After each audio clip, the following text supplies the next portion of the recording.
ছাব্বিশের বিধানসভা নির্বাচনের পর তৃণমূল কংগ্রেসের অন্দরে চলা মুষল পর্বে 3 সাংসদ রাজ্যসভা থেকে ইস্তফা দিয়েছেন। রাজ্যসভার ওই 3 আসনে উপনির্বাচনের দিন ঘোষণা করেছে নির্বাচন কমিশন। আগামী 24শে জুলাই ওই ভোট হবে। এবারের বিধানসভা নির্বাচনে বিজেপি 208টি আসনে জিতে ক্ষমতায় এসেছে। তৃণমূল কংগ্রেস জিতেছে 80টি আসনে। কিন্তু তারপরও এবারে রাজ্যসভার ভোটে কোনো প্রার্থী দিতে পারবে না তৃণমূল। 80টি আসনে জিতেও এবার রাজ্যসভার ভোটে কোনো প্রার্থী দিতে পারবে না বিরোধীরা। ভোট পরীক্ষা শুরুর আগেই অঙ্কে ফেল তৃণমূল। কিন্তু কোন অঙ্কে এই ঘটনা ঘটছে?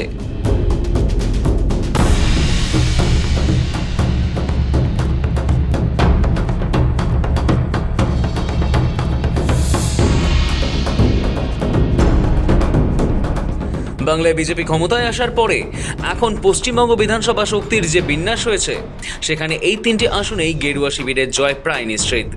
প্রধান বিরোধী তৃণমূল 2টি শিবিরে বিভক্ত হয়ে গিয়েছে। বিরোধী দলনেতা ঋতব্রত বন্দ্যোপাধ্যায়ের নেতৃত্বাধীন শিবিরের সঙ্গে 65 জন বিধায়ক থাকলেও বিদ্রোহী শিবির প্রার্থী দিতে আগ্রহী নয়।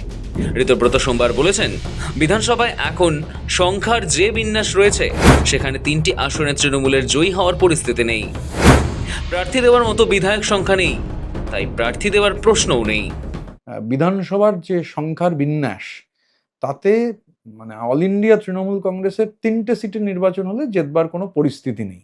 স্বাভাবিকভাবে যা নাম্বার, তো নাম্বারের ওপর হচ্ছে যে সংখ্যা থাকে, সেই সংখ্যার ওপর নির্বাচন হয়। আমরা দেখেছি রাজ্যসভা নির্বাচন হচ্ছে, কিন্তু আমাদের কাছে তো সেই সংখ্যা নেই যে আমরা প্রার্থী দেবো, সুতরাং প্রার্থী দেওয়ার প্রশ্ন নেই। রাজ্যে বিজেপি জয়লাভের পরেই তৃণমূল কংগ্রেসের ভাঙন শুরু হয়। কালীঘাট শিবির ও ঋতব্রত শিবির 2 ভাগে ভাগ হয়ে যায়। সংসদেও তৃণমূল সাংসদরা বিদ্রোহী হয়ে ওঠেন। দল ছাড়েন 20 জন লোকসভার সাংসদ। এদিকে এসবের মাঝেই রাজ্যসভা থেকে ইস্তফা দেন সুখেন্দু শেখর রায়, সুস্মিতা দেব এবং প্রকাশ চিকবরাই। তারা দলও ছেড়েছেন। ওই 3 আসনেই এবার ভোট। রাজ্য বিধানসভায় বিজেপির এখন বিধায়ক সংখ্যা 208। গেরুয়া শিবিরের কোনো ভোট নষ্ট না হলে বিজেপির এক জন প্রার্থী যথাক্রমে 70টি, 69টি এবং 69টি ভোট পেতে পারেন। যদি বিরোধী শিবির থেকে ক্রস ভোটিং হয়, তাহলে সেই ভোট আরও বৃদ্ধি পেতে পারে। বিধানসভার বর্তমান সংখ্যাতত্ত্ব অনুসারে রাজ্যসভার 3টি আসনে ভোট হলে বিজেপির 2টি আসন পাওয়ার কথা ছিল। তৃণমূল কংগ্রেস মোট 80টি আসন জিতেছে। একজোট থাকলে তৃণমূল 1টি আসন পাওয়ার কথা ছিল। কিন্তু এই মুহূর্তে তৃণমূলের বিধায়করা 2 শিবিরে রয়েছেন। ঋতব্রত শিবিরে রয়েছেন 65 জন বিধায়ক, অন্যদিকে কালীঘাট শিবিরে রয়েছেন 15 জন বিধায়ক। রাজনীতিতে কলহ বিরোধিতা এমন জায়গায় দাঁড়িয়েছে যে কোনোভাবেই এই ভোটে ঋতব্রত শিবিরকে সমর্থন দেবে না কালীঘাট শিবিরের বিধায়করা। ফলে ঋতব্রত বন্দ্যোপাধ্যায়দের নিজেদের 65টি ভোট নিয়েই থামতে হবে। সব মিলিয়ে তৃণমূল কংগ্রেসের মোট 80 জন বিধায়ক থাকলেও কালীঘাট শিবির কিংবা বিদ্রোহী শিবির কারোর একার হাতে এখন 70-এর বেশি ভোট নেই। অন্যদিকে এই মুহূর্তে বিধানসভায় বিরোধীদের মোট আসন সংখ্যা রয়েছে 85টি। তৃণমূলের মোট 80টি আসন। কংগ্রেস ও হুমায়ুন কবিরের দল 2টি করে আসন জিতেছে। সিপিএম ও আইএসএফ 1টি করে আসন পেয়েছে। হুমায়ুন কবির 2টি আসনেই নিজের লড়াই করে জিতেছিল। রেজিনগর আসনটি তিনি ছেড়ে দিয়েছেন। অন্যদিকে শুভেন্দু অধিকারী ভবানীপুর ও নন্দীগ্রাম আসন থেকে লড়ে 2টিতেই জিতেছেন। নন্দীগ্রাম আসন ছেড়ে দিয়েছেন তিনি। ফলে রেজিনগর ও নন্দীগ্রাম আসনে পুনর্নির্বাচন হবে।